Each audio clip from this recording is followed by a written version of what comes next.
This occurred in August of 2019. I am what would be classified as an outdoors person. I like to camp in dispersed areas of public land. I hike and explore in areas that are extremely rugged, and often a local guide is recommended for people hiking Utah's high mountain peaks and deserts. I am trained and experienced with using bushcraft skills. I do everything I can related to the outdoors. Sometimes I am with family or friends, but usually I prefer to be alone in my explorations. It is not recommended, even for people experienced with the outdoors. One of the things I do, and try to do daily as my form of exercise, is metal detecting. When I am out on explorations, this often includes finding long ago abandoned mines, ghost towns, and other signs of pioneer settlements. During one of my explorations, I decided to attempt finding a particular ghost town I had seen on an old map. I packed my gear and equipment and hit the road. On reaching the site, I read the signboard. Site conditions: barren, very difficult to access. Some structures remaining but in very poor and unsafe conditions. Last known inhabitants, mid-1930s. Left because the local mine closed during the Great Depression. Most recent signs of activity from vandals, partiers, and hunting groups. Access: modern-day transportation has difficulty with access, even with 4x4 and off-road equipment. The roads to access this area are extremely rugged, with desert rock terrains ascending and descending across sharp cliff sides and deep canyon walls. The nearest current rural resident is almost 17 miles away. Accessing this area on foot is near impossible. The details on this sign will come into play during the rest of the story. I arrived and set up my shelter, a 2-man tent that requires staking into the ground and has a full cover rain shell. Entering the tent means zipping open the rain shell and then zipping open the tent door. I found an area in a stand of juniper trees and pushed the stakes into the soft soil under the base of the trunks and roots. I was happy. It was early evening, my shelter was already up. I had my cooking fire roaring away and preparing itself for the juicy steak I was eating for dinner. While my fire was heating up, I performed a basic security check of my location. I walked around in V-shaped lines through my camp area and then explored the immediate perimeter. I was completely alone, isolated in desolation, with no signs of current human activity for as far as I could see and hear. It was paradise. I didn't see anything of particular concern during my patrol. I headed back to camp, had dinner, a drink of bourbon, and went to bed around 9:30. Before bedding down for the night, I performed one last sweep of my camp and ensured everything was locked down. I climbed into my tent, prepped my sleeping spot, put my gun in its normal spot next to me, and turned out my light. I awoke the next morning when the sun became too intense to bear. It was only just after 7 o'clock, and already hot as hell outside. My feet were facing east, so the morning sun was glaring directly into my face. I tried to pull my pillow and extra blanket over my eyes and create a shade tent. It worked. I started drifting back to sleep. Then my bladder decided it was also awake and desperately needed to be emptied. I fought the urge to get up and rolled back over. As I started shutting my eyes, I heard something that immediately sent shivers down my spine. At this point, I will let you in on a little bit of background about myself, without going into any specific details. I have spent much of my working life in security and investigation positions. I have been involved in hostile situations requiring use of force and been assigned to high-risk cases. During the course of my employment, I've learned how to track and locate humans. With this adapted skill set comes certain abilities, like being able to identify details about someone based on listening to their footsteps. And that is exactly what caught my attention that morning, laying in my tent with an overfilled bladder trying to burst out the front of my abdomen. Footsteps, human footsteps, very close to where I was laying. I lay completely still. In the desert, it is so quiet that you can hear pebbles bouncing off the face of boulders from across a canyon. Any movement I made would alert this person. I didn't know their intentions and definitely didn't want them to come any closer to my tent. I froze, motionless. From the sound of the footsteps, it was a male. Unknown age or appearance, unknown height. Weight, approximately 180, 200 pounds. His footsteps were alarming. The way he was placing his feet was in an unnatural and intentional pattern. He wasn't just strolling through, he was moving methodically, as if trying to tiptoe through the desert. The same way a predator moves while circling its prey, and trying to camouflage their motions so as to not disturb the surrounding environment. I continued listening. He tiptoed away from me towards my car. I listened as he tried pulling on the car doors. I heard him walking around the car, probably looking in the windows. He had moved to the other side of my car, where the footsteps were much further away. I took advantage of this moment and very quietly but steadily pulled the zipper down on my sleeping bag. I took a second to stretch my limbs to relieve the tense cramping and quietly rolled to my side. I grabbed the holster of my gun, rolled back into a more comfortable position, and sat completely still again. I listened carefully to what the intruder was doing. He was still making his predatory walk, moving in all directions. South of the camp, approximately 50 feet. Back to camp. East of the camp, approximately 50 feet. Back to camp. As if he was checking to see if anyone else was around, maybe checking to ensure there were no witness to interfere with whatever his plan was. Suddenly he changed directions. He was walking in my direction. Not walking. Slow charging. The same intimidating walk that police officers do when approaching a suspect.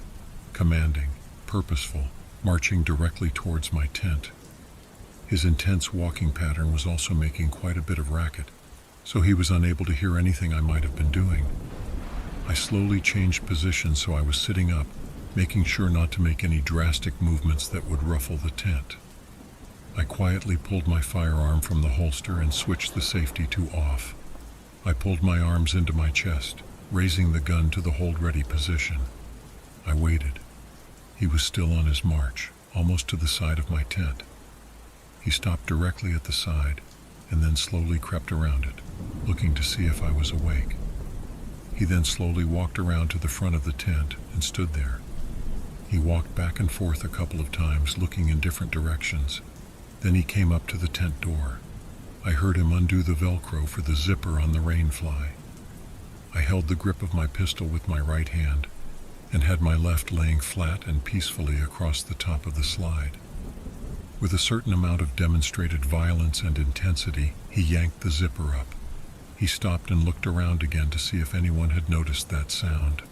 Apparently not.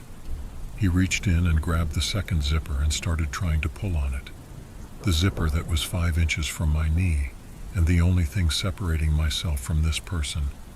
The zipper was mildly jammed, so he was struggling for a second and trying to get the track to line up correctly.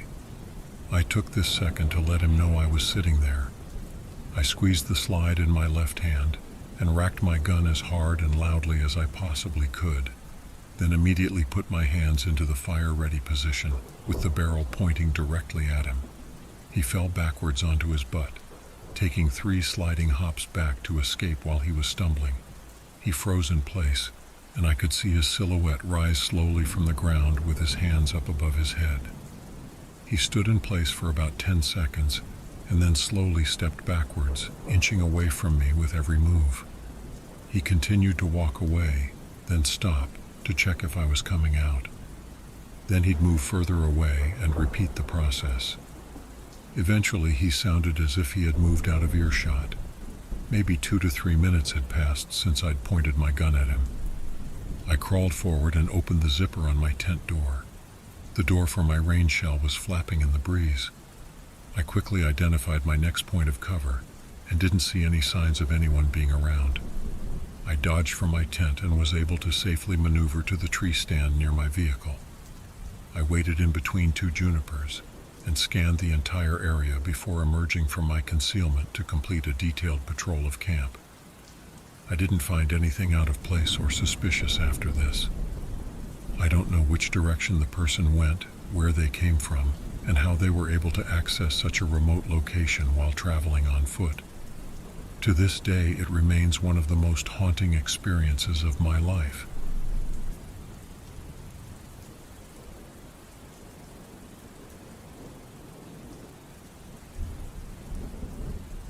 Kevin and I embarked on a backpacking adventure deep into the heart of Glacier National Park, a journey that promised both isolation and the untamed beauty of nature.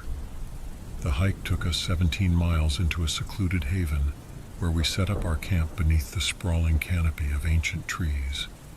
As the sun dipped below the jagged peaks, casting long shadows over our makeshift sanctuary, we nestled into our sleeping bags, the crisp mountain air tinged with the promise of adventure. The distant rush of the wind through the pines serenaded us to sleep, and the ethereal glow of the moonlight bathed our camp in an otherworldly silver sheen. It was in the dead of night when I awoke to an unsettling scratching sound that sliced through the tranquility.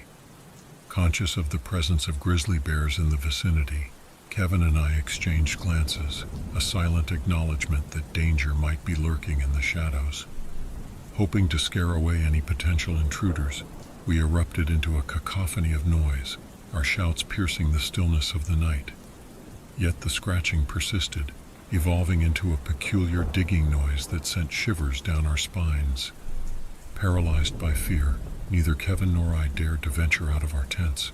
Suddenly the mountain air crackled with a voice, a scratchy, gravelly voice that echoed with an otherworldly cadence. "You don't belong here. This is mine. You don't belong here. This is mine. You don't belong here. This is mine."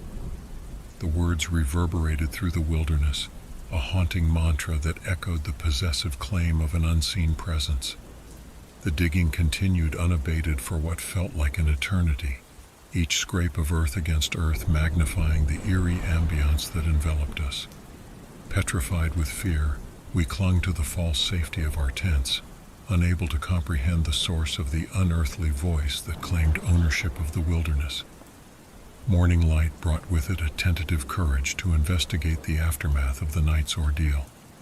Bracing ourselves, we unzipped our tents and were met with a disconcerting sight. Small cereal bowl-sized holes, meticulously spaced about 6 inches apart, encircled our tent like a mysterious border. The realization struck that our sanctuary had been violated in ways that transcended the natural order of the wild.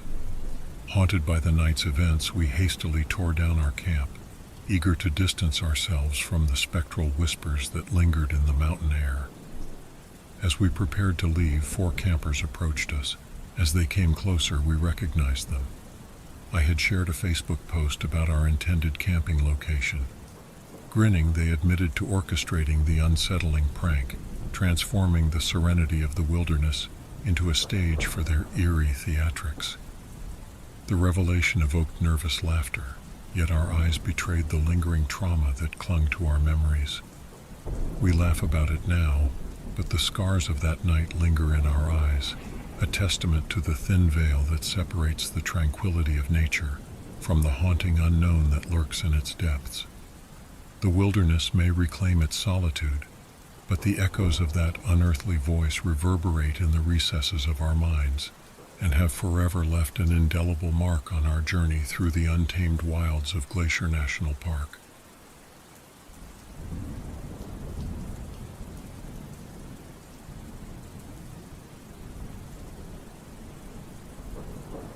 When I turned 18, a yearning for adventure fueled our road trip to the Apalachicola National Forest near Tallahassee.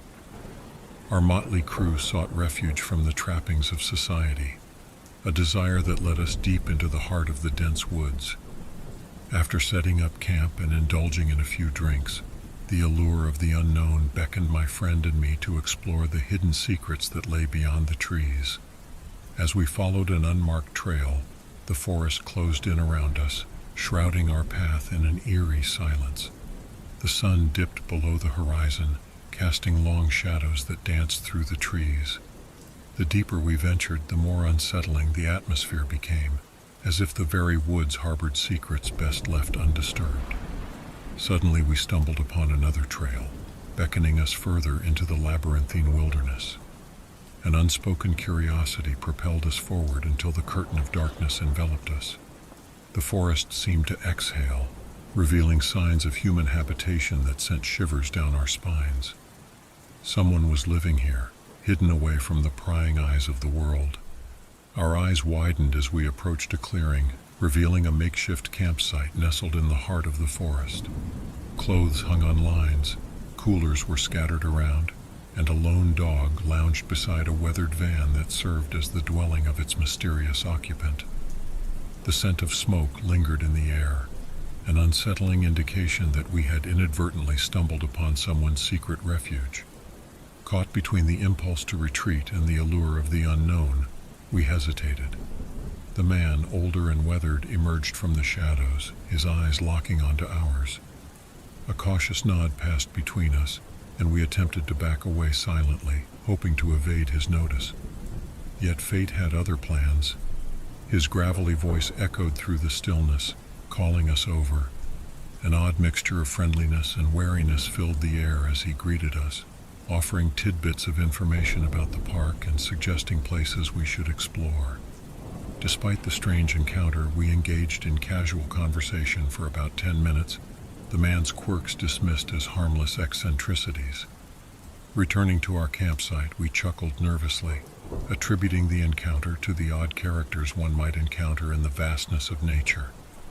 But the universe has a twisted sense of timing. Fast forward 2 months, a chilling phone call from my friend urged me to turn on the television.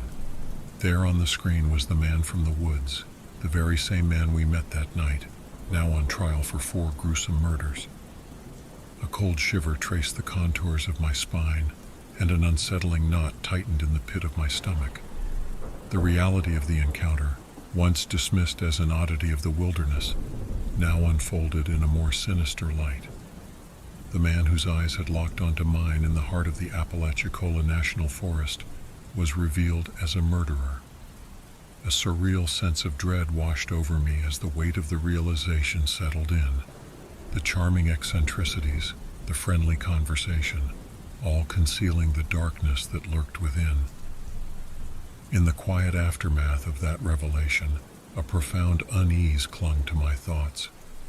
The encounter was no longer a mere anecdote of an odd encounter in the woods.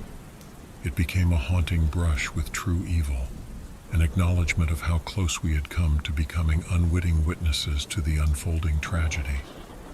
As the trial unfolded on the television screen, I couldn't help but reflect on the fragility of our existence.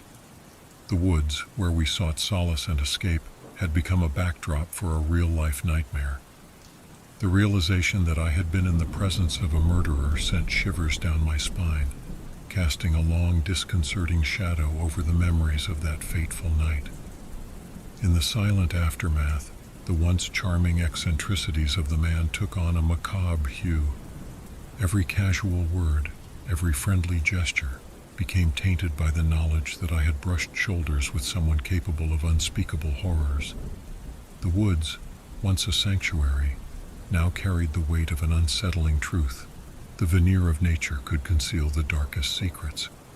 Haunted by the revelation, I grappled with the unnerving thought that our chance encounter could have taken a far more sinister turn.